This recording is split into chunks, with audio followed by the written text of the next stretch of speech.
세상에 참 아름다운 모습이 있지만 저는 진정으로 아름다운 모습은 성도들이 하나님의 말씀을 묵상하고 연구하고 배우는 이 모습이야말로 가장 아름다운 모습인 줄 믿습니다. 아마 이 시간에 어떤 사람들은 TV를 보시거나 아니면 어떤 사람이 열심히 일을 하거나 또 뭔가를 열심히 하는 분들이 있을 거예요. 다 나름대로 의미가 있지만 오늘 이 시간 우리의 있는 이 모습을 하나님께서 가장 기뻐하시고 아름답게 볼 줄 믿습니다. 이제 본격적으로 이제 빌립보서 1장 1절부터 같이 말씀을 보도록 하겠습니다. 자, 아까 1절을 읽었는데요. 다시 한번 우리 보게 되면 우리 한 목소리로 같이 읽겠습니다.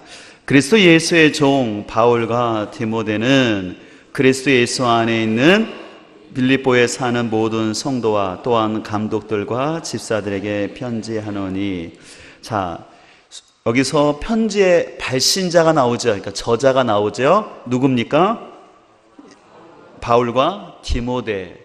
이 사도 바울이 여기서 디모데를 언급한 것은 이 디모데의 리더십을 인정해 주려고 하는 거예요. 이제 사도 바울이 이 디모데를 먼저 빌립보 교회에 이제 보내게 되거든요. 그렇기 때문에 이 디모데를 자신과 같은 동급의 교육자로서 인정하면서 공동 저자로서 이렇게 언급해 주고 있는 것입니다. 자, 그러면서 수신자들, 편지를 받는 사람들을 말하는데 그리스도 예수 안에서 어디에 사는? 빌립보에 사는 그 구체적인 로컬 처치예요. 지역 교회예요. 제가 이번에 강의하면서 가나안 성도에 대한 얘기를 쭉 하겠지만 오늘날 어떤 사람들은요, 예수는 좋지만 교회는 싫다고 하면서 교회에 나오지 아니하고 집에서 TV를 보거나 책을 읽으면서 나는 그리스도인이라고 말하는데 그 사람은 제가 볼 때는 그리스도인 아니에요.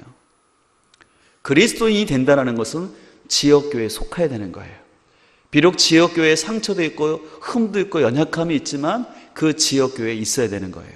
자, 그래서 그 지역교회에 누구누가 있었습니까? 거기에 모든 성도와 또한 누가 있습니까?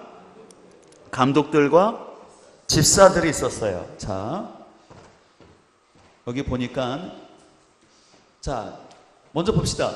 사도 바울이 빌립보 교회를 언제 세웠다고 말씀 2차 전도 여행 때 세웠다고 그랬죠? 아까 여러분들 잘 기억을 안 하셨겠지만 그때가 51년경이에요. 그 다음에 이제 빌립보가 교회가 세워진 게 51년경이고요.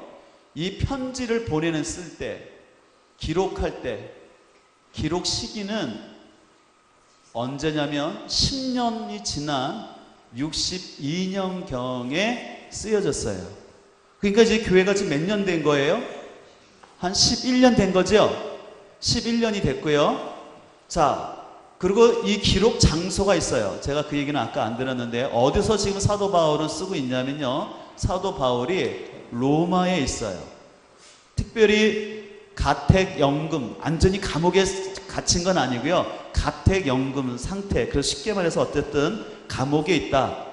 그래서 우리 흔히 옥중서신이라 하죠. 에베소, 빌립보서, 빌레몬서서 옥중 서신 중에 하나예요. 어쨌든 사도 바울이 가택연금된 상태에서 자유롭지는 그렇게 않지만 빌립보 교회에 대한 소식을 듣고 11년이 된 교회에게 편지를 보내는 거예요. 그러니까 이제 빌립보 교회가 지금 몇 주년 됐어요? 11주년이 됐어요. 그러다 보니까 그 교회의 성도들이 꽤 됐겠죠. 자, 그래서 첫 번째 사도 바울이 모든 성도를 먼저 표현했어요. 그 다음에 누가 나옵니까? 감독들. 감독들은 오늘날로 말하면 목회자예요. 목회자들이 있는데 한 사람이 아니라 복수죠. 교회 리더십들이 있었어요. 그 다음에 교회에서 일을 맡고 있는 누가 있었습니까? 집사, 혼자가 아니라 집사들이 있었어요. 자, 이거를 보게 되면은 빌립보 교회가 그래도 꽤 잘 갖춰진 교회구나. 성도들도 있었고 그 성도들을 가르치는 목회자들도 있었고 교회에서 또 일을 하는 집사들도 잘 이렇게 모임이 있었던 거예요. 그래서 나름대로 이 빌립보 교회는 규모가 있고 질서가 있는 곳이었어요. 자, 그래서 여러분 아시는 것처럼 교회의 머리는 누구십니까?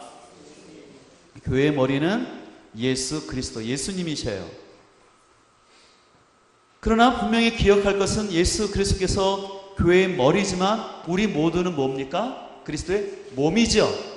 그래서 우리는 몸의 역할을 해야 되는데, 그래서 우리 한 사람 한 사람이 다 교회 공동체에 필요한 거예요. 교회에는 목사님만 있어도 안 되고 집사님만 있어도 안 되고 또 성도들만 있어도 안 되는 거예요. 제가 솔직한 고백을 해요. 저도 인간인지라 목회를 하다 보면 예쁜 성도가 있을까요? 없을까요? 또 반대로 미운 성도가 있을까요? 없을까요? 당연히 있죠. 없다고 말하지는 안 됐어요. 그럼 저를 부처님으로 모시는 거예요. 그러면 목회자의 입장에서 누구랑 목회하고 싶을까요? 예쁜 사람들만 데리고 목회하면 참 좋겠어요. 그리고 속색이고 막 괜히 고춧가루 필요한다고 전문용어를 써서 표현은 죄송하지만 그런 성도들은 어땠으면 좋겠어요? 안 왔으면 좋겠어요. 어떻게 하셨어요? 수준이 있으시네. 근데 그것이 사람의 마음일지는 모르지만 우리 주님께서는 때로는 교회 안에서 문제를 일으키고 고춧가루 같이 뿌리는 사람일지라도 성도라는 것이에요. 그런 사람이 있기 때문에 우리가 교회가 되는 것이에요. 만약에 그런 사람 없이 말 잠들는 예쁜 성도들로만 목회하면요, 그 목회자는 타락해요. 목사가 어떤 말을 하든지 아멘만 하고 목사님이 어떻게 하든지 무조건 따라만 하면 실은 좋은 건 아니에요. 또 그렇다고 이 말을 듣고 앞으로 목사님이 하는데 반대를 좀 해야 되겠구나, 내가 또 들어봐야 되겠다. 그런 분들은 없겠죠. 교회라는 것은 이 모든 성도에는 착하고 순종하는 성도들만 있는 것이 아니라 당연히 힘들게 하는 성도들도 있었다라는 것이에요. 그런 교회라는 무엇이냐? 착하고 말 잘 듣고 나하고 마음 맞는 집사님, 장로님만 있는 것이 아니라 참 나랑 안 맞고 기질이 틀리고 지향하는 바가 틀리고 수준이 다 다른 사람이 있어요. 근데 그게 교회라는 것이에요. 나와 같은 사람들만 모여놓으면 그건 교회가 아니라 내 왕국이 돼요. 교회는 나와 다른 사람이 모인 거예요. 그러면 나와 기질과 그 모든 다른 사람들이 어떻게 그러면 교회를 이룰 수 있느냐? 말하는 것처럼 머리 대신 예수님 말씀을 들어야 되는 거예요. 감독들도 집사들도 누구의 말을 들어야 돼요? 머리 대신 예수님. 성도들도 누구의 말을 들어야 돼요? 예수님. 그러면 교회의 건강성은 저는 그렇게 생각해요. 교회에 성도들이 많으냐, 프로그램이 좋은가, 시스템이 좋으냐 필요하지만 제일 중요한 것은 뭐냐면 예수 그리스도의 주재권, 로드십이라고 말하는데 예수 그리스도의 머리 되심을 인정하느냐가 그 건강한 교회의 중요한 요인이 된다는 것이에요. 아무리 성도들이 많은데 성도들이 예수 그리스도가 머리 되지 않냐고 자기 소견대로 자꾸 신앙생활을 하려고 그래요. 그러면 안 되겠죠? 그래서 예수 그리스도가 우리의 머리가 되세요. 근데 어떤 분이 그러더라고요. 그러니까 제가 예전에 이 얘기를 했더니 어떤 분이 그 목사님은 어디쯤 해당되냐요? 그래서 제가 생각해보니까 목쯤 되는 것 같더라고요. 왜냐면 목이 모두 신경이 지나가잖아요. 그래서 머리에 지시를 받아서 이렇게 하니까 그러니까 좋으시겠어요. 이거 왜 좋아요? 했더니 이 목이 머리를 흔들잖아요. 그러니까 머리를 돌리잖아요. 야, 어떻게 그렇게 말을 하나? 여러분들 목이 머리를 돌리는 겁니까? 그렇게 보이지만 누구의 지시를 받는 거예요? 머리의 지시를 받아서 목이 돌리는 거지 목이 머리를 돌리는 거 아니에요. 그래서 성경에서 목과 관련된 재미있는 표현이 있어요. 구약에서 하나님께서 말씀하실 때 이스라엘 백성들의 완고한 마음을 표현할 때 어떻게 했어요?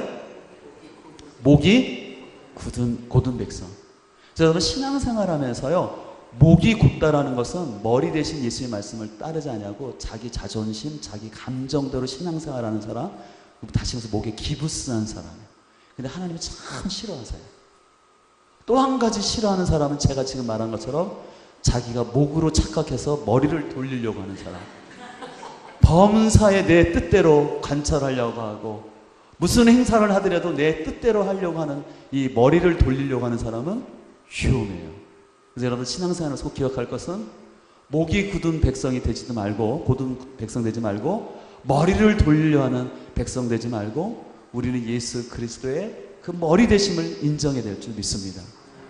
그래서 우리 성도들한테 가르치는 게 있어요. 여러분들 아시죠? 교회는 건물이 아니라는 거 아시죠? 여러분 성경에서 신약 성경 중에 제일 중요한 구절이 있다면 요한복음 3장 16절. 하나님이 세상을 이처럼 사랑하사 독생자를 주셨으니 이는 저를 믿는 자마다 멸망치 않고 영생을 얻게 하리라. 3장 10 너무 중요하죠.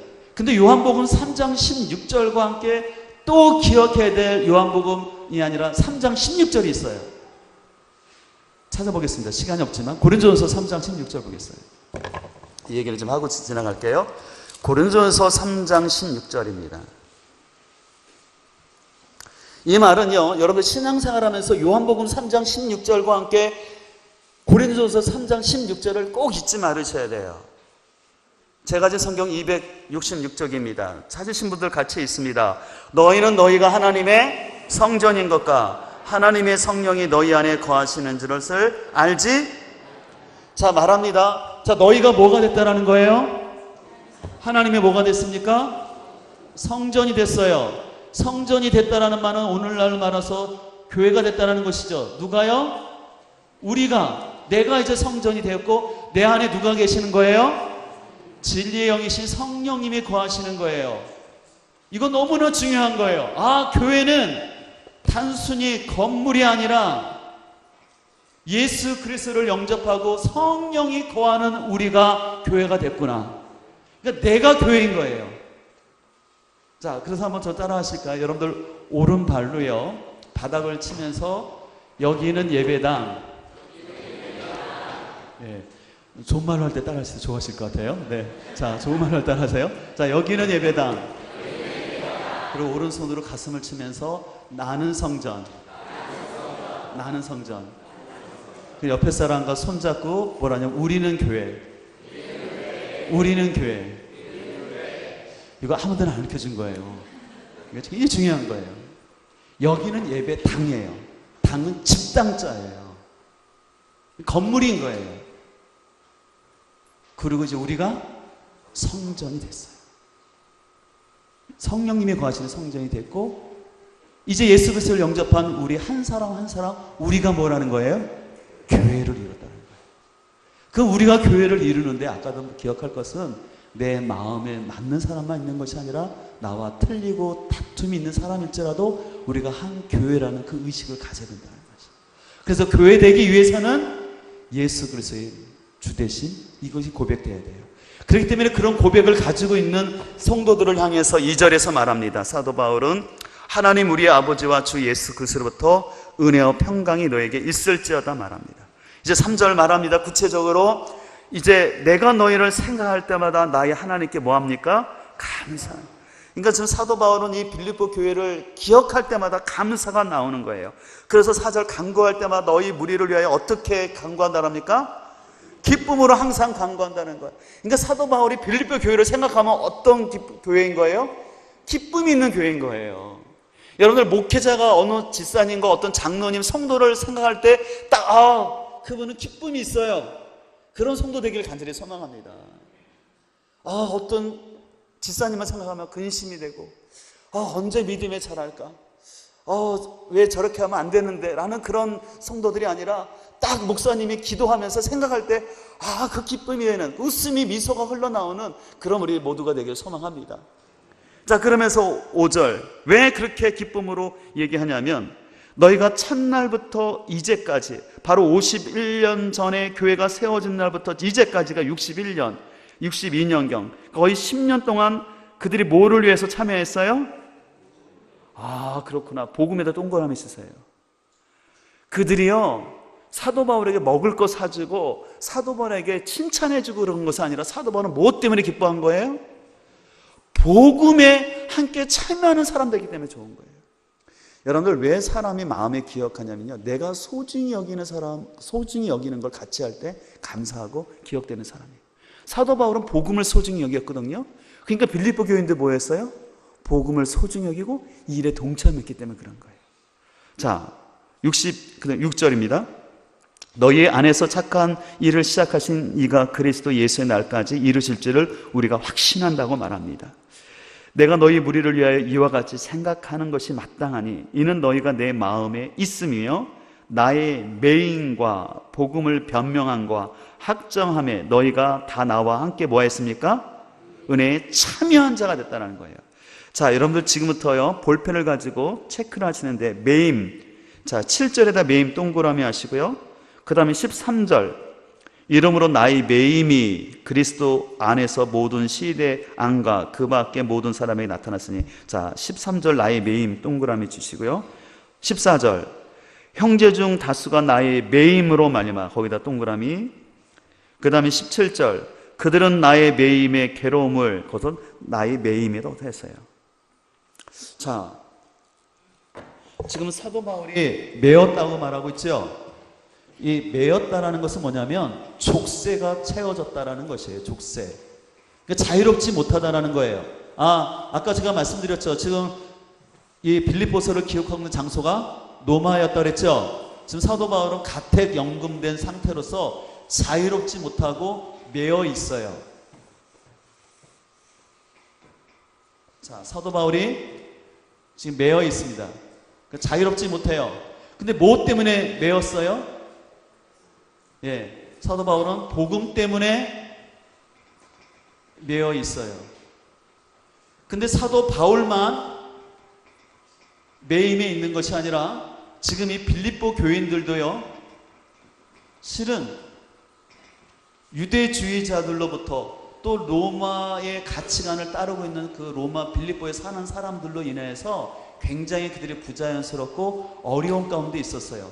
그 사도 바울은 그들도 이런 어려운 가운데 있지만 사도 바울 역시도 함께 매어 있는데 뭐 때문에 매어 있다라는 것이에요? 복음 때문에 매어 있기 때문에 사도 바울은 빌립보 성도들 향해서 이런 얘기를 하는 거예요. 사도 바울이 지금 감옥에 잡혀 있잖아요. 들어가 있는 거거든요. 자유롭지 못하거든요.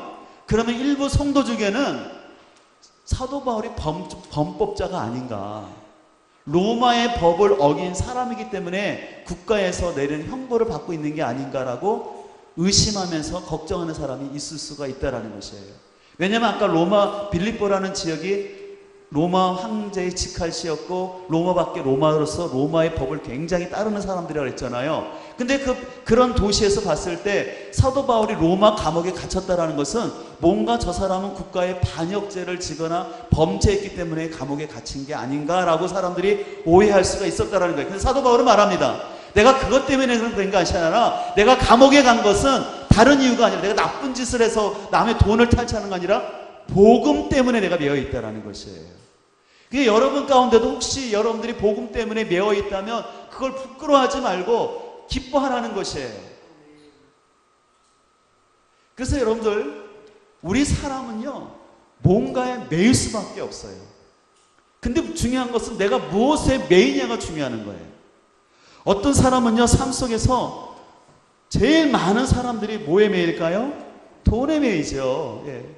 이 돈 때문에 새벽 일찍부터 일어나서 밤 늦게까지 일하고, 친구 관계도 그 좋던 사람도 돈 때문에 인간관계가 깨어지고, 심지어는 제가 세종사에서 왔는데요, 이 세종시가 여러분들 행정도시가 됨으로 인해서 땅값이 갑자기 오르다 보니까 형제 간에 다툼이 생기고 부모님 자살이 그렇게 많이 나는 거예요.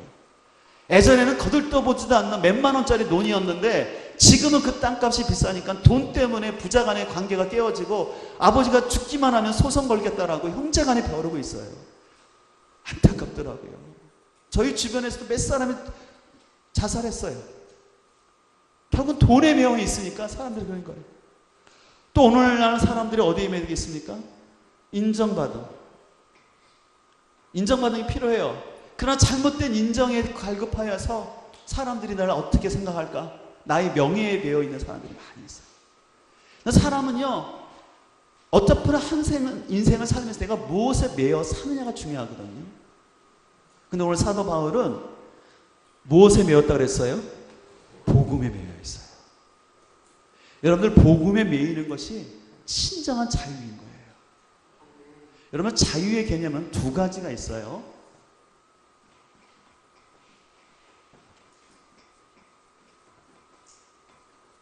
프리덤이 있고요, 리버티가 있는데 성경에서 말하는 자유는요, 리버티예요. 이 프리덤은 뭐냐면 아무 구속받지 않고 내 마음대로 하는 게 프리덤이에요. 근데 이 리버티라는 것은요, 무엇을 향한 구속받지 않는 그 상태를 말하는 거예요. 특별히 이것은 리버티는 단순히 그냥 내 마음대로 한다는 것이 아니라 어떤 목적을 가지고 자유함인 거예요. 그래서 우리 그리스도 안에서 자유한다는 것은 뭐냐면 내가 마음대로 하겠다라는 것이 아니라 내가 예수 그리스도의 자유, 복음 때문에 자유하는 거예요. 그 수준의 깊이가 다른 거예요. 그래서 여러분들이 복음 안에서 자유하게 될 때 진짜 기쁨이 있어요. 저는 저희 삶 속에서 저는 대학 때 사학과를 다닌 사람이다 보니까 저는 이제 86학번이거든요. 뭐 86학번이 한참 시끄러울 때였어요. 또 사학과고. 그러니까 데모가 제일 앞장서는 과가 저희 과였거든요. 그래서 그렇게 비판적인 관점이 많았던 게 사실이었어요. 근데 그랬던 저를 변화시킬 수 있었던 것은 뭐냐면 제가 대학 가면서 비록 사회적인 것 때문에 갈등은 했지만 제가 제자훈련을 받으면서 내비게이터 출신의 그 전사님과 함께 이 제자훈련을 받으면서 복음을 알게 되니까 점점점 이데올로기나 이념에서 자유함이 생기더라고요. 복음을 통해서 이 사회를 바라보고 이 사회를 바꾸는 것은 단순히 기득권 세력이나 어떤 통일의 문제도 중요하지만 어떤 노동자의 권리를 회복하는 것도 중요하지만 그것이 근본적인 문제가 아니라 예수 그리스도의 복음을 알아야지 사람이 자유되는 걸 알았어요. 그 운동권 친구들이 놀라운 논리력과 가치관이 있었지만요, 나름대로 생각이 있었지만 그들도 인간이라서요, 집회 끝나고 나면 술 먹고요, 술 먹으면 하는 짓 똑같아요. 죄송하지만 술 먹으면 딴짓 하려고 하고요. 제가 그 모습 보면서 그들의 구호는 너무 멋졌어요. 그들의 세상도 좋았어요. 나라를 향한 뜨거운 마음도 있었어요. 절대 부정하는 거 아니에요. 그러나 그들의 이념이 그들에게 자유를 주지 못하더라는 거예요. 진정 우리를 자유할 수 있는 것은 뭐냐면 복음밖에 없어요. 그래서 우리는 이 복음에 매여야 할 줄 믿습니다. 그런데 사도 바울은 이 복음 때문에 매이는 삶을 전혀 부끄러워하지 않았다라는 것이에요. 그래서 여러분들, 예수 그리스도 한 분께 매이면 모든 것이 자유예요. 이거 진짜 중요해요. 예수 그리스도를 바로 알고 예수 그리스도에게 한 분께 매이면 모든 게 자유예요. 그래서 제가 자주 표현을 쓰는 중에 사람은 아는 만큼 자유하고 아는 만큼 두려워하지 않는다는 말이에요. 한번 따라할까요? 사람은 아는 만큼 자유하고 아는 만큼 두려워하지 않는다. 이게 왜 그러냐면요, 저는 초등학교 때부터 아주 범생이었어요. 그러니까 늘 교회 학교를 떠나지 아니하고 늘 이렇게 모범적으로 살았어요. 근데 어느 순간부터 교회가 저한테 너무 부담스러웠어요. 오늘 대학 가면 여러분 어떻습니까? MT 가잖아요. MT를 주로 어느 때 갑니까? 주말에 가잖아요. 그럼 MT 가야 되는데 제가 교사를 하고 있었거든요. 못 가는 거예요.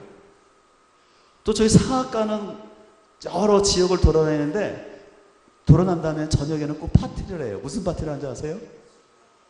예, 잘 아시네요. 술 파티를 해요. 그래서 역사학과 친구들이 술을 잘 먹어요. 근데 술을 마시고 싶은 저의 본능은 있지만 또 그리스도이기 때문에 갈등이 생기고, 그래서 뭔가 좀 신앙생활할 때, 저한테는 대학생활 때부터 이 교회는 저희를 자유를 구속하는 그런 뭔가 좀 매이게 하는 그런 것이었어요.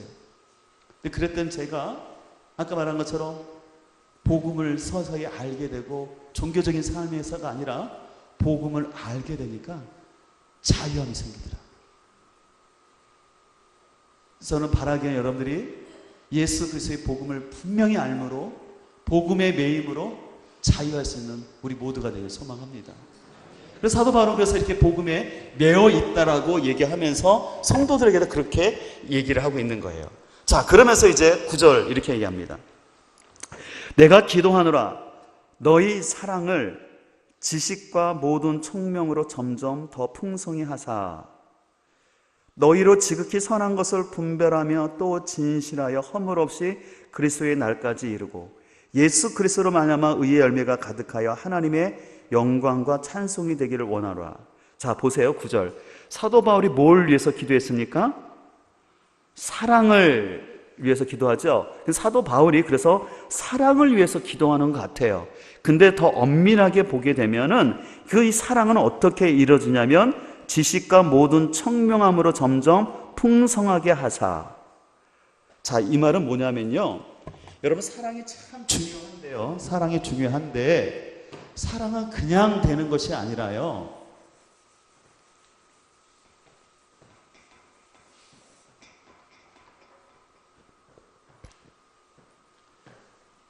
여러분, 사랑을 대부분 아는 사람들은 감정이라고 얘기해요. 또 행함이라고 얘기해요. 틀린 건 아니지만 오늘 사도 바울은 이 사랑은 지식이라는 거예요. 여러분들, 수준 높은 사랑을 하려면요, 지식이 있는 사랑을 해야 돼요. 지식이 없는 사랑은 맹목적이고요, 잘못된 사랑을 하는 거예요. 여러분들 흔히 그런 말 있죠. 자녀는 부모가 키워야지 할아버지 할머니가 키우면 안 된다고 그래요. 왜 그랬을까요? 할아버지 할머니는 내리사랑을 하고 사랑이라서 손자가 손녀가 어떻게 해요? 너무너무 귀엽죠. 모든 것이 다 귀여워요. 다 용납이 돼요. 근데 부모는 어때요? 잘못한 거 있으면 야단 취급 제약하잖아요. 그러니까 아이들이 좀 벌써 똑똑한 아이들은, 영악한 아이들은 부모님한테 가지 않고 누구한테 가요? 할아버지 할머니한테 가요. 근데 그게 좋은 게 아니라는 거예요. 무조건 우리는 사랑하면 좋다고 말해요. 기독교는 사랑의 종교라고 그래요. 근데 여러분들, 기독교의 사랑은 맹목적인 사랑이 아니에요. 지식이 있는 사랑이 돼야 돼요. 여러분들, 이단들이 하나님 사랑할까요? 안 사랑할까요? 별로 몰라서 그러신 것 같은데 무척 사랑해요. 우리하고 수준이 다를 정도로. 그들은 우리는 이 정도 이틀 모이지만 그 사람들은 매일같이 모이고요, 신천지 같은 사람들은 성경 몇 구절을 달달달 외우고요, 그들의 돈까지 다 집까지 팔아면서 그렇게 사랑한다고 해요. 근데 뭐가 빠졌어요? 지식이 없으니까 잘못된 사랑을 하는 거예요. 사도 바울은 이 지식을 다른 말로 얘기해서 분별력이라는 거예요. 분별력. 왜냐하면 사람은 지식이 있어야지 뭐예요? 분별할 수 있잖아요. 분별이 있어야지, 분별력이 있어야지 내가 뭘 사랑하고 뭘 사랑하지 않아야 할지를 알게 되는 거예요. 그래서 여러분들이 하나님을 사랑하기를 원하십니까? 여러분, 하나님 사랑하기를 원하시죠? 그러면 어떻게 하면 될까요? 하나님께 기도할까요? 하나님, 저에게 사랑을 주시옵소서. 뭔가 성에 안 차서 금식까지 하면서 주여 제게 사랑을 주시옵소서. 뭔가 안 될 것 같아서 몸두가 흔들면서 주여 사랑을 주옵소서 하면 사랑이 생길까요? 아니에요. 하나님 말씀을 알아야 돼요. 그래서 여호수아서에서는 그렇게 말합니다. 너희가 여호와를 알 때 어떻게 해요? 힘써 여호와를 알라. 호세아 선지자가 그 이스라엘 백성들을 향해 말하는 거예요. 너희들이 종교적으로는 하나님을 알고 있지만, 제사법은 알고 있지만 너희들이 친정으로 하나님의 사랑을 알지 못한다는 거야. 하나님이 어떤 분인지를 알지 못하니까 너희가 그런 종교적인 행실만 하고 있다. 그러니까 너희가 제발 하나님을 좀 알으라는 거예요. 그들이 이방인이 아니었어요. 그들이 누구보다도 11조도 잘하고 하나님께 제사 잘 드리는 사람이었지만 정작 하나님이 어떤 분인지를 모르고 그들이 헛된 제사를 드리니까 호세아 선지자가 안타까운 마음을 가지고 여호와를 알 때 힘써 알라는 것이에요. 그런 의미에서 이번 빌립보서 말씀 사경에 오신 분들은 진정 하나님을 사랑하는 줄 믿습니다. 왜냐하면 여러분들이 말씀을 알고 지식을 가지고 그 총명함을 가지고 분별력을 가지고 하나님을 바로 사랑해야 돼요. 그래서 우리는 신앙생활을 무조건 믿으면 안 돼요. 덮어놓고 믿으면 안 돼요. 우리는 성경을 덮어놓고 아니라 성경을 펴놓고 믿어야 돼요. 말씀을 통해서 우리 하나님을 사랑해야 할 줄 믿습니다. 그래야지 하나님의 지식과 분별력을 가지고 사랑할 때 그 사랑에 깊이가 있고 견고하고 흔들림이 없는 거예요. 여러분, 감정적으로 그러면 사랑해 보세요. 오래 못 가더라고요. 여러분 성도들 간의 상황은 마찬가지인 것 같아요. 그래서 저는 우리 교회 성도들 새가족들 오면 부탁하는 건 뭐냐면 여러분들이 사역하려 하지 말고 인도자들한테도 얘기해요. 사역하려 하지 마시라. 그냥 1년간은 예배를 좀 깊이 드리고, 그래서 우리 교회에서 제가 우리 목자를 세울 때 예배 시간에 늦는 목자들은 제가 용납을 안 해요. 제가 아까 부처님 같다고 했는데 제가 겉으로 이렇게 가면을 써서 그렇고요. 제가 무서울 때는 되게 무서워요. 아주 경색을 하고 얘기해요. 예배 시간 늦는 거에 대해서는. 왜냐하면 하나님을 사랑한다면 가장 하나님과의 만남의 시간들을 소중히 여기는 거거든요. 하나님 사랑하는 게 뭔데요? 그냥 내가 하나님 믿습니다, 사랑합니다? 그거 아니에요. 내가 하나님 말씀에 올바른 지식과 분별을 가지고 사랑해야 돼요. 그러니까 오늘 사도 바울이 빌립보 교인들을 향해서 기도하는 내용이 다른 것이 아니라 그들이 하나님의 사랑을 알되 올바른 지식과 총명함을 가지고 분별력을 가지고 하나님을 사랑하도록 기도하는 것입니다. 그러니까 여러분들이 만약에 여러분의 자녀를 위해서 아니면 교사들은 우리 학생들을 위해서 기도할 때 어떻게 기도할까요? 하나님 누구누구가 하나님을 많이 사랑해 주세요. 그 기도도 좋지만 더 중요한 것은 하나님 말씀을 통해서 그들이 하나님을 사랑하게 하여 주옵소서.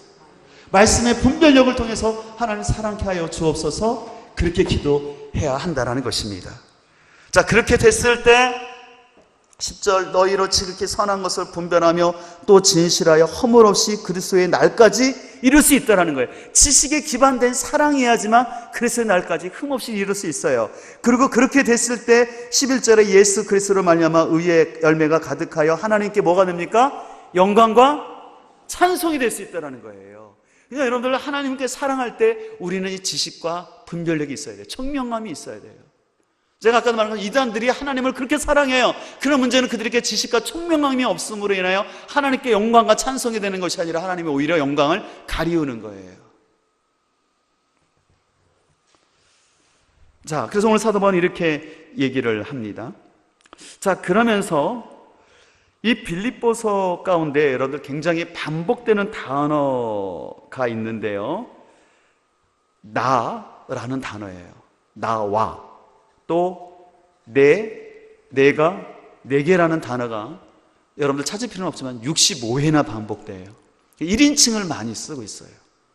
그래서 잠깐 볼까요? 여러분들 제가 없는 얘기하는 것 같이 다들 이상하게 저를 보시는 것 같아서 여러분들 1장 7절을 볼까요? 자, 내가 있죠? 자, 13절에 보면 나의 매임에서 나를 얘기하고 있죠? 1장 14절 나의 매임도 얘기하고 있죠. 1장 17절 나의 매임도 또 동일하게 얘기하고 있죠.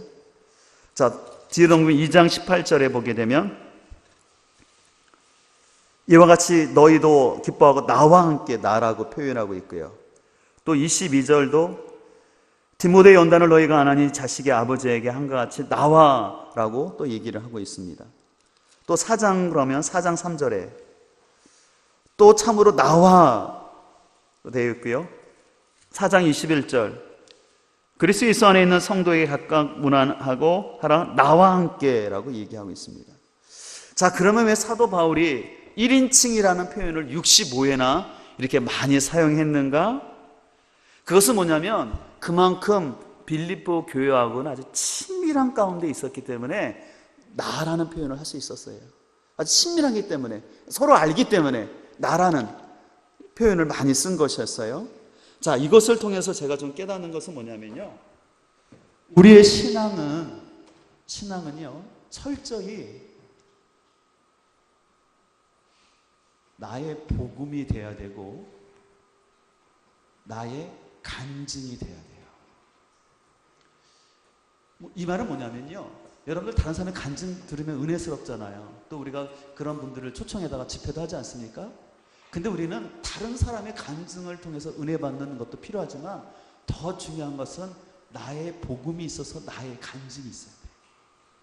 내가 만난 예수 그리스도, 내가 만난 복음, 이 나의 복음이 있어서 내가 예수 그리스도와의 개인적인 1대1 간의 깊은 관계가 있어야 하고 그 추억들이 쌓여져야 된다는 것이에요.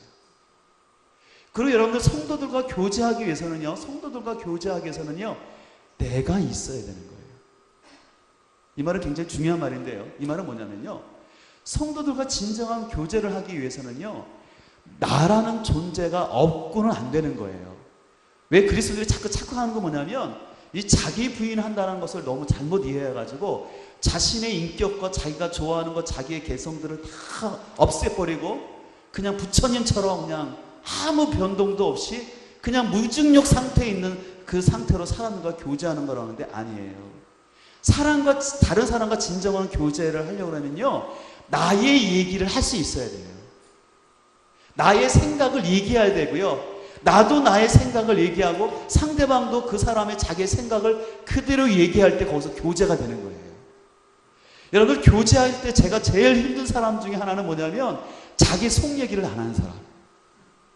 자기 얘기를 안 하고, 저희는 목장이라고 하는데요, 뭐 구역이나 속회가 될 수 있는데 몇 년을 지나도 자기 속 얘기는 안 하고 자기 속 기도 제목을 안 내놓고요, 이런 기도 제목을 내놓은 분들이 있어요. 세계에 평화가 오게 해주세요.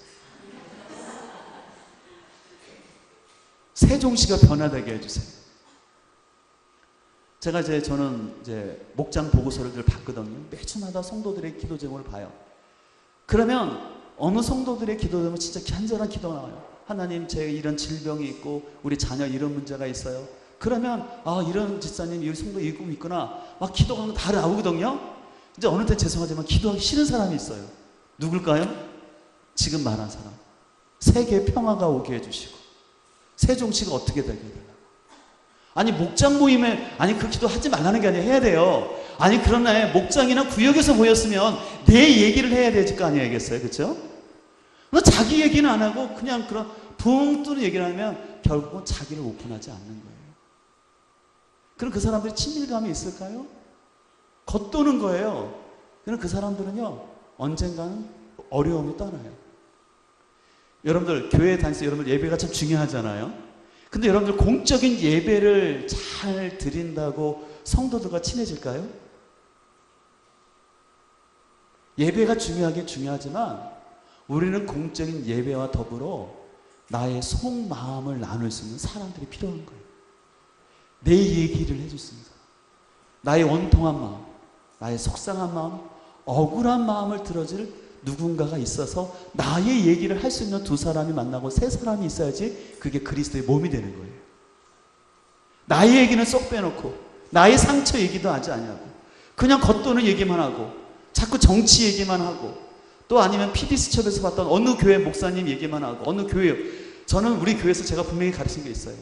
분명히 우리 한국교회가 바뀌어야 될 것이 있고 뉴스에 나온 것이 있지만, 그러나 거기 뉴스 보면서 여러분들이 제발 다른 교회 목사님과 다른 교회 비난하다가 여러분의 영혼이 죽지 말라고. 우리는 자꾸 착각하는 거 뭐냐면, 내가 다른 목사님과 한국교회 개혁될 것들을 자꾸 비난하면 내가 의인처럼 느껴지는데 아니에요. 내가 죄인이에요. 내가 잘해야 되는 거예요. 나 없이 자꾸 어떤 이상적인 것만 얘기해서는 안 되는 거예요. 오늘 사도 바울은요, 이 빌립보 교인들하고 얼마나 솔직했는지 나에 대한 얘기를 하지 않습니까? 심지어는 여러분이 아니라 헌금 보내주고 너무 감사하다고 얘기하잖아요. 그 개인적인 얘기를 할 수 있어야 돼요. 여러분들 믿음이 자라기를 원하십니까? 그러면요, 목사님하고 자주 만나서 목사님 밥을 사드리세요. 여러분, 신앙이 자라는 비결은요, 목사님과 자주 만나고 식사를 하는 믿음이 자라요. 근데 죄송하지만요, 교회를 10년, 20년 다녀도 목사님과 만나서 밥 한 번 제대로 먹을 줄 모르고 그냥 예배만 경건하게 들으면요, 믿음 안 자라요. 제 결론이 그렇더라고요. 성도들과도 개인적으로 만나야 돼요. 근데 중요한 건 나중에 교제에 대해서 말하겠지만, 만나서 밥 먹을 때 무슨 얘기를 하느냐에 따라서 믿음이 자라기도 하고 오히려 마이너스가 돼요. 결론적으로 얘기한다면 복음 안에서 말씀으로 교제를 해야 돼요. 우리 그리스도인의 사귐은 말씀 안에 사귐이 돼야지, 말씀은 빼어놓고 먹고 놀기만 해서는 절대 믿음이 안 자라는 거예요. 그래서 저는 여러분들의 삶 속에서 개인적인 부딪히는 만남이 있기를 소망합니다. 여러분들이 누군가 만나서 얘기할 때요, 상대방의 얘기를 잘 들어줄 뿐만 아니라 내 얘기도 하셔야 돼요. 너무 착한 사람 되지 않으셨으면 좋겠어요. 그래서 저희는 그래요. 저희 교회에서는요, 목장 모임을 할 때 1시간 반에서 2시간 하는데, 어떤 사람이 얘기를 주도적으로 하면 엘로 카드를 꺼내요. 제가 정 안 돼가지고 목장에다가 모래시계를 하나씩 사줬어요. 왜 샀는지 아세요?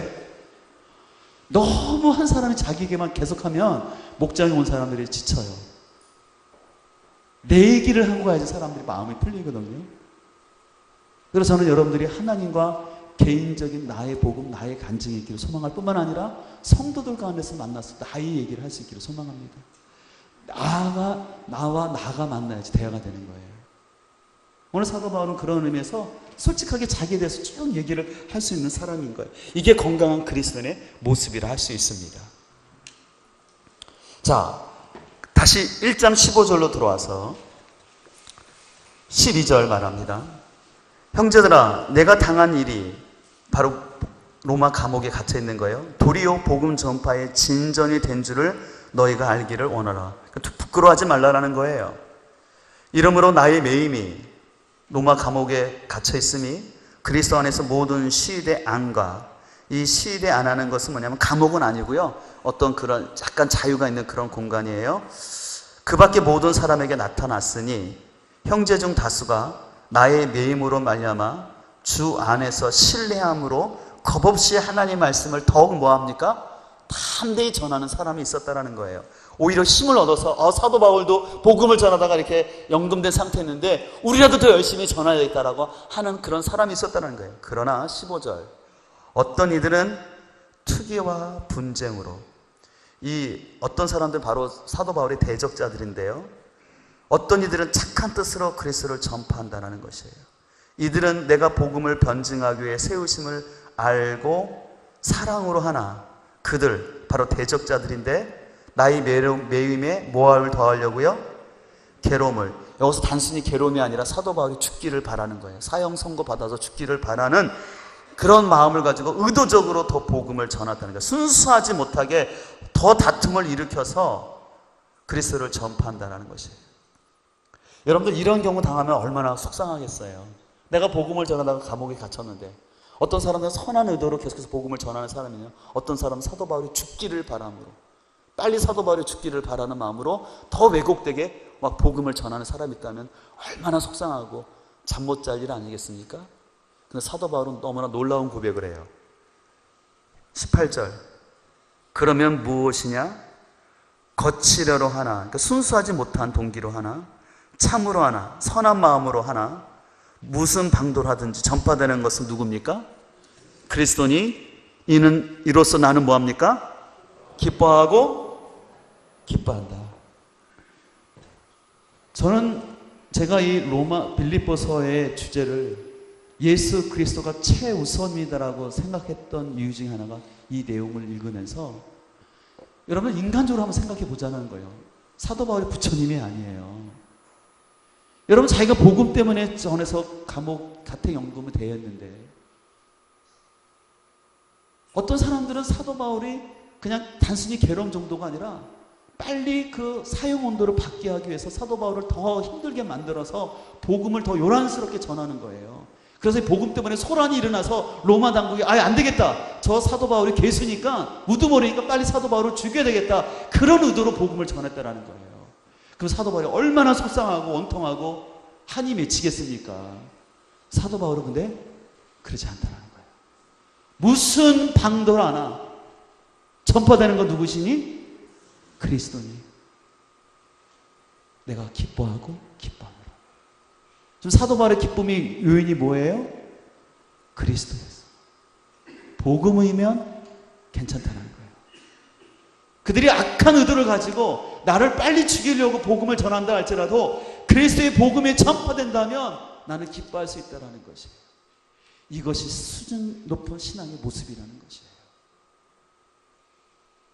우리의 신앙생활 가운데서요, 이런 고백이 될 수 있는 것은 뭐냐면, 그리스도가 최우선되지 않으면 절대 이런 고백이 나올 수가 없고, 그리스도가 최우선되지 않으면 이런 상황 속도 기뻐할 수가 없는 거예요. 근데 사도 바울은 예수 그리스도가 그의 삶의 최우선순위가 됐기 때문에 내가 억울한 일을 당하고 비록 거기서 내가 죽는다 할지라도 그리스도가 전파될 수 있다면 나는 기뻐할 수 있다라고 이 고백하는 예수 그리스도가 최우선되는 이 고백을 우리는 눈여겨봐야 할 줄 믿습니다.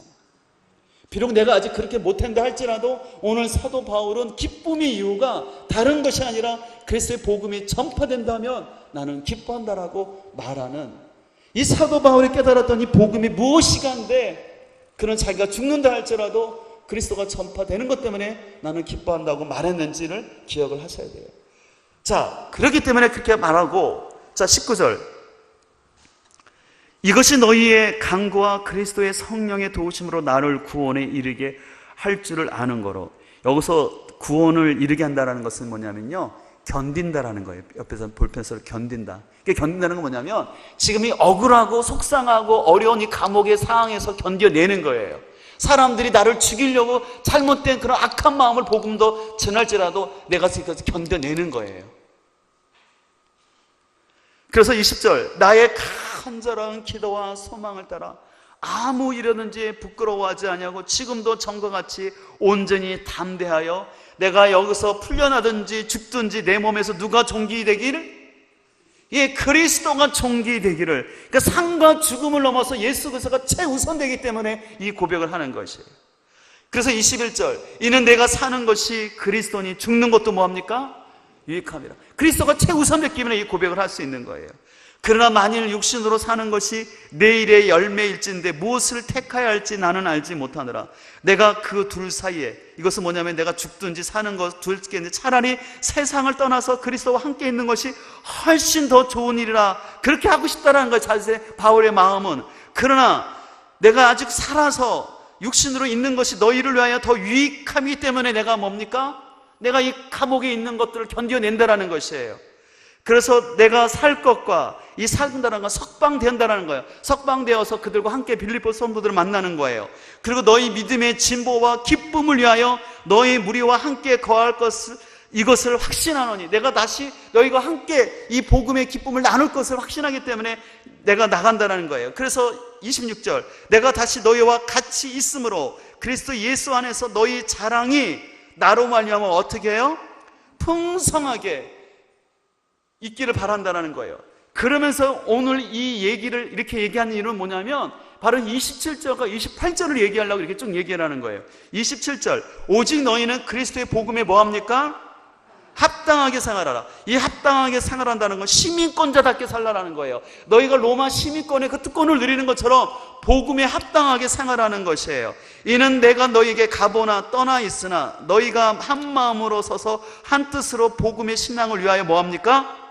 협력하는 것. 예, 복음을 신앙을 위해서 협력하라고 했어요. 자, 제가 써놓을게요. 복음을 위해서 그들이 뭐합니까? 협력하라고 말하고 있고요. 또 뭘 얘기합니까? 협력할 뿐만 아니라, 자, 중요합니다. 28절, 무슨 일에든지 대적하는 죄들 때문에 뭐합니까?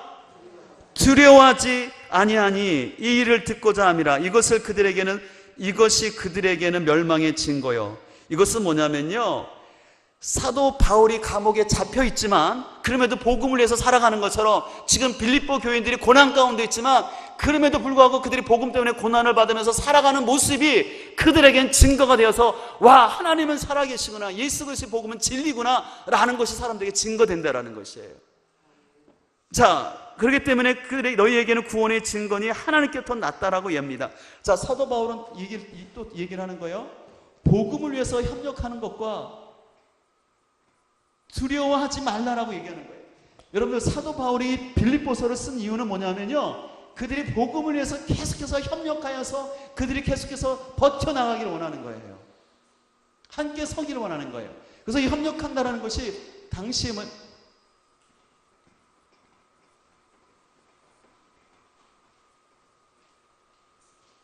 밀집 집창절에서요, 밀집 집창제라고 해서, 이건 뭐냐면요, 여러분들 가끔 영화 보면 로마 군인들이 싸울 때 여러분들 로마 군인이 어떻게 싸우냐면 그 방패를 이렇게 다 들고 있잖아요. 조그만 방패예요? 큰 방패예요? 아주 큰 방패죠? 그러면 큰 방패로 딱 사람들 앞을 딱 막을 뿐만 아니라 위까지 다 막죠. 그럼 상대편에서 화살을 써도 어떻게 해요? 다 막아내잖아요. 그래서 이스라엘 백성, 그 로마 군인들은 싸울 때 전술 중에 하나는 밀집 지창제예요. 그래서 따닥따닥 붙어 있어요. 그래서 서로를 보호하는 거예요. 그래서 적의 불화살이나 그런 모든 것을 방패를 들고 있으므로 이겨내는 거예요. 오늘 사도 바울은 이것을 통해서 로마 군인들은 태역 군인이기 때문에 이게 뭔지 너무나 잘 알고 있거든요. 그래서 여러분들이 복음 가운데서 서로 밀착되어서 떨어지지 말고 꼭 붙어 있으라는 거예요. 지금 여러분들이 유대인들로부터 핍박을 당하고 있고 로마의 가치관을 가진 사람으로서 어려움이 있지만 그럴수록 서로들이 복음 안에서 여러분들 협력하고 꼭 붙어 있으라는 거예요. 그래서 여러분 시험이 올 때마다 우리는 더욱더 붙어 있어야 할 줄 믿습니다. 흩어지면 안 돼요. 그래서 오늘날 교회가 사는 길은 흩어지는 것이 아니라 그리스도 안에서 모여야 될 줄 믿습니다. 모여야지 밀집 지창제로 꼭 붙어 있어야지 살 수가 있는 거예요. 내적으로는 그래서 복음 안에서 협력해야 되는 거예요. 근데 실은 빌립보 교회 안에 협력을 방해하는 요소들이 있었어요. 그건 이제 내일 살펴보겠지만 갈등이 있었어요. 그렇기 때문에 여러분들 사도 바울이 이 얘기를 하는 거예요. 갈등이 있지만 그럼에도 불구하고 협력하여서 대형을 흐트리치지 말라는 거예요. 여러분 사단이 교회를 공격해서 제일 바라는 건 뭐냐면 교회를 흩어버리는 거예요. 여러분 사단이 제일 역사하는 곳이 어딘지 아십니까? 나이트클럽일까요? 1번 2번 전쟁터일까요? 3번 교회 어느 것일까요? 네, 다 수준 있어 하시는데 교회. 왜 그러면 거룩한 교회에 사단이 제일 역사할까요? 교회가 그만큼 중요하기 때문에. 교회를 깨트려서 흐트러버리면 하나님 나라가 이루어지지 않기 때문에. 그래서 사단은요 쉬지도 않고 틈만 보는 거예요. 어디 성도가 틈이 있는가, 어느 직분자가 목사님과 틈이 있는가를 봐서 그거를 뚫고 들어가가지고 흐트러버리려고 하는 거예요. 그렇기 때문에 오늘 사도 바울은 너희가 로마 군단의 그 전술처럼 밀집 지창제를 꽉 이루는 것처럼 너희가 꽉 붙어있더라는 거예요. 그래서 여러분들, 그래서 건강한 교회는요 교회에 시험과 환난이 올 때 오히려 성도들이 모이는 교회예요. 그래서 어려움이 있을 때 교회에 와서 기도하는 성도가 진짜 성도예요. 여러분들 그거 아세요? 교회를 건축하게 되면 나타나는 현상 중에 하나가 뭐냐면 잠수 타는 성도들이 있대요. 잠수 타는 게 뭔지 아세요? 조용히 교회를 안 나온대요. 그 다음에 건축이 끝나면 살짝 온대요. 그래서 목사님들이 그런 얘기를 해요. 그런 소리가 나는데 건축할 때 제발 헌금 안 해도 좋으니까 제발 교회만 떨어뜨리지 말라. 얼마나 목사님들이 마음이 아쉬우면 헌금 안 해도 좋으니까 제발 교회는 떠나지 말라. 그러니까 믿음이 약한 성도들은요 사단이 돈 갖고 시험을 주거든요. 그럼 어떤 사람은 돈 때문에 믿음이 약해서 흔들려지려고 해요. 그러나 우리 그런 유혹과 그런 물질의 시험이나 교회에 어려움이 올수록 건강한 교회는 똘똘 뭉쳐야 할 줄 믿습니다. 저는 우리 갈릴리 교회가 그런 교회인 줄 믿고 또 하나님 승리케 하신 줄 믿습니다. 앞으로 더욱더 협력하고 꼭 하나 되길 소망합니다. 그러면서 중요한 것은 두려워하지 말라는 것이에요. 근데 바로 이렇게 할 수 있는 것은 뭐냐면 뭐 때문에요? 복음 때문에 그렇다는 거예요. 복음 때문에. 제가 잠깐 저희 교회 얘기를 하려고 하는데 저는 저희 교회 7년 전에 부임을 했는데 이제 저는 공동 목회라는 걸 하고 있어요. 지금 선임 목사님이 지금 70세인데 내년 5월 달에 은퇴를 하세요. 이제 왜냐면 우리 선임 목사님이 왜 공동 목회를 했냐면 실은 제 앞에 두 분의 목사님이 계셨어요. 젊은 목사님들. 왜냐하면 그 우리 선임 목사님이 목회를 하시다가 한 50대 후반쯤 되니까 자꾸 성도들이 떠나는 거예요. 가뜩이나 시골인데다가. 목사님이 지금 그 신학 공부를 제대로 안 하신 분이셨어요. 옛날에 다 그렇잖아요, 대부분. 근데 은혜 받아서 이렇게 하는데 이게 자꾸 젊은 사람들이 이제 말씀에 안 채워지니까 자꾸 교회를 떠나고. 이 목사님이 이제 결정을 한 게 뭐냐면 내가 더 이상 못하겠다. 그래서 부목사님을 두려고 하니까 부목사님들은 부목사님이잖아요. 그래서 안 되겠다 싶어서 그러면 공동 담임을 하자.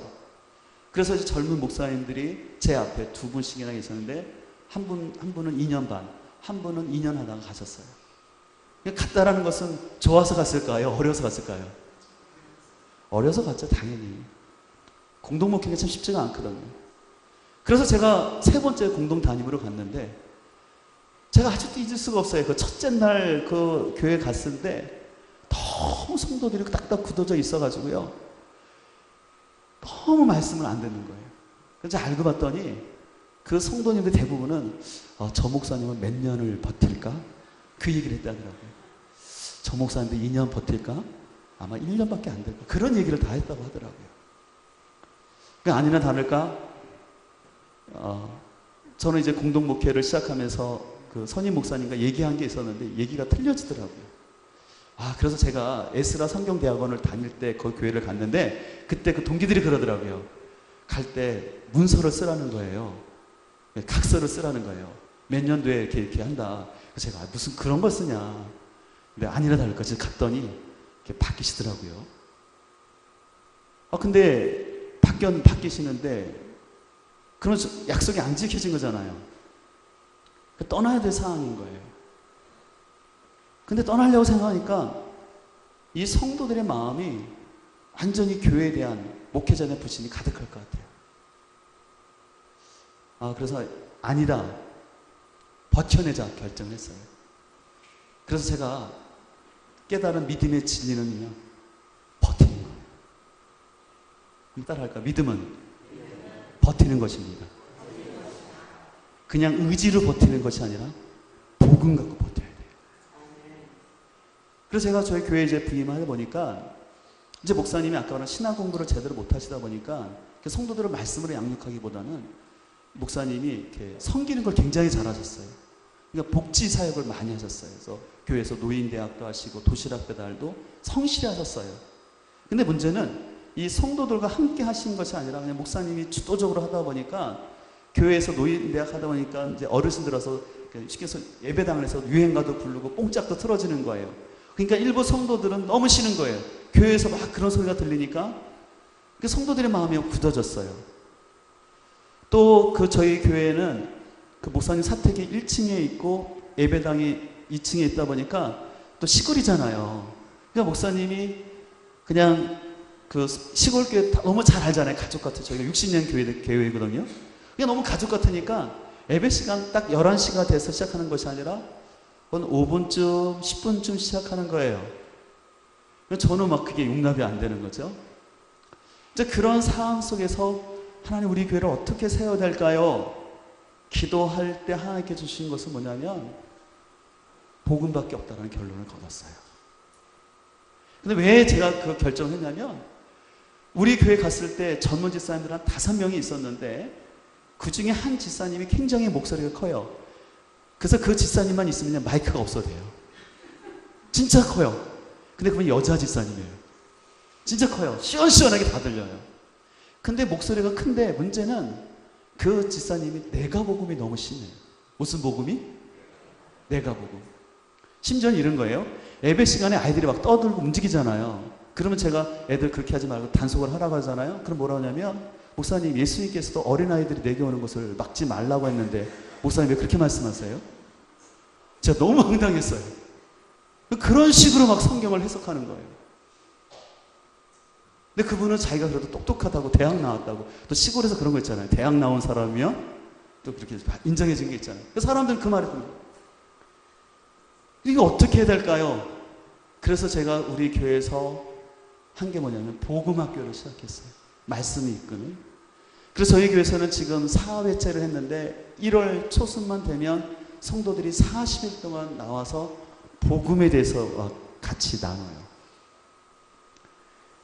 이 복음을 근데 제가 왜 했냐면 사람들이 복음을 아는데 너무 이론적이고 지식적이고 너무 수박 겉핥기식으로 너무 편의적인 인스턴스 복음밖에 모르니까 변화가 안 되는 거예요. 그래서 제가 40일 동안 복음이 무엇인지를 설명하기 위해서 함께 성도들과 하는데 근데 참 하나님의 은혜를 주셔서 우리 성도들의 삶 속에서 이 복음의 역사가 나타나서요. 지금 4회째를 하는데 이 똑같은 내용으로 하지만 성도들이 4번 거의 참석을 하고 있어요. 근데 무슨 고백을 하냐면 목사님 제가 1기 복음학교 때는 제가 죄가 무엇인지 알았다면 2기 때는 제 안에 주인이 물질이라는 것을 알았고 3번째 복음학교를 통해서 나의 옛자아가 죄라는 것을 알았습니다. 그래서 똑같은 메시지 같지만 시간마다 하나님께서 그들의 마음을 만지시는 게 너무 놀라운 거예요. 그래서 제가 확신하는 건 결국은 복음밖에 없다는 걸 아는 거예요. 그래서 아무리 교회가 어렵고 쇠퇴한다 할지라도 하나님의 말씀은 살아있고 복음은 살아있습니다. 오늘 우리를 변화시키는 것은 우리에게 기쁨을 줄 수 있는 건 복음밖에 없어요. 그래서 저는 여러분들이 이 복음을 깊이 알 수 있기를 소망합니다. 오늘 사도 바울이 왜 감옥에 갇혀 있으면서 내가 거기 죽어도 좋고 살아도 좋다, 왜 그랬어요? 그리스도의 복음만 전거될 수 있다면 내가 죽느나 사느나 그거 문제가 아니라는 것이에요. 복음에 대한 확신이 있었기 때문에 그런 죽음을 두려워하지 아니하고 그 고난을 견뎌내겠다라고. 그래서 내가 여러분의 믿음이 유익이 된다면 내가 견뎌내서 석방되어서 여러분 다시 만나겠다라고 오늘 얘기하는 거 아니겠습니까? 오늘 이런 복음이 여러분 안에 있습니까? 이 복음이 있어야 할 줄 믿습니다. 여러분들, 복음은 절대 값싸는 게 아니에요. 여러분들 안에 이 복음의 깊이와 능력을 깨닫기를 간절히 소망합니다. 여러분들 너무 축복받으셨어요. 여러분들 교단 이름이 무슨 교단이에요? 복음교단이잖아요. 저는 교단 이름만 봐도 은혜가 되더라고요. 여러분들의 삶 속에서 이 복음을 깊이 알 수 있기를 간절히 소망합니다. 그래서 이 복음을 알 때 기쁨이 나온다라는 거예요. 내가 기뻐해야지 의지를 갖고 마음을 달래서 기뻐하는 것이 신념이 아니라 복음을 알 때 자연적인 기쁨이 생겨요. 복음을 아는 사람도 절망할 때가 있죠. 힘들 때가 있어요. 그러나 그 내면에 있는 그 복음의 깊이 때문에 그 삶 속에 나오는 기쁨을 이루 표현할 수가 없는 거예요. 오늘 사도 바울은 이 1장에서 그 얘기를 하는 거예요. 그래서 여러분들 27절과 28절 꼭 기억하셔야 돼요. 다시 한번 읽습니다. 오직 너희는 그리스도의 복음에 합당하게 생활하라. 이는 내가 너에게 가보나 떠나 있으나 너희가 한 마음으로 서서 한 뜻으로 복음의 신앙을 위하여 협력하라는 거예요. 밀집 지창제를 일어나는 거예요. 그리고 무슨 일에든지 대적하는 자 때문에 두려워하지 아니하니 이 일을 듣고 행함이라. 이것이 그들에게는 멸망의 증거이지만 너희에게는 구원의 증거라. 이것은 하나님께부터 났다라는 것입니다. 29절, 그리스도를 위하여 너희에게 은혜를 주신 것은 다만 그를 믿을 뿐 아니라 또한 그를 위하여 모두 받게 하십니까? 예, 사도 바울이 고난을 당하는 것처럼 여러분에게 고난이 있지만 그것은 여러분들의 신앙생활 잘못해서가 아니라 복음 때문에 받는 거라면 당연하다는 것입니다. 그것이 내가 살아있는 증거라는 것이에요. 너희에게도 그와 같은 싸움이 있으니 너희가 내 안에서 본바요 이제도 내 안에 듣는 판이라고. 그래서 사도 바울은 같이 동질감이 있는 거예요. 우리가 복음 때문에 고난 당하는데 우리 같은 동역자다라고 오늘 빌립보의 성도들에게 얘기하는 것입니다. 그렇기 때문에 우리는 복음 안에서 예수 그리스도가 최우선되기를 간절히 소망합니다. 우리 그런 의미를 가정해서 말씀을 마치고요, 좀 함께 찬송을 했으면 좋겠는데요. 찬송가 446장입니다. 여러분 잘 아시는 찬양인데요. 주 음성 외에는 참 기쁨 없도다. 날 사랑하신 주 늘 계시옵소서. 후렴보면 기쁘고 기쁘도다 항상 기쁘도다. 나 주께 왔으니 뭐 주달랍니까? 복 주옵소서 했죠. 근데 여러분들 한 가지 좀 아쉬운 게, 원래 이 원어의 의미는요, 이 복이라는 걸 생각할 때 우리는 자꾸 물질적인 복을 생각하는데요, 여기서는 뭐냐면 예수님 자체를 말해요. 그래서 영어 찬송에는 I need you가 반복했어요. 내가 지금 필요한 거, 내가 원하는 건 당신입니다. 예수님 당신입니다. 내가 주님 앞에 가는 것, 내가 주님과 가까이 있는 것, 그게 되게 복입니다. 시편 73편 28절에 있는 것처럼 하나님을 가까이 함이 되게 복이라는 말씀처럼 예수 그리스도를 알고 그 복음을 아는 것, 그것이 우리의 기쁨이 되길 간절히 소망합니다. 우리 삶의 복은 다른 것이 아니라 예수 그리스도의 복음을 알고 그 기쁨을 누리는 것입니다. 오늘 그 말씀을 생각하면서 하나님, 내가 주 음성에는 다른 기쁨 없습니다. 이 복음의 능력을 알고 그리스도가 최우선되는 은혜를 베풀어 주옵소서. 기도하는 마음으로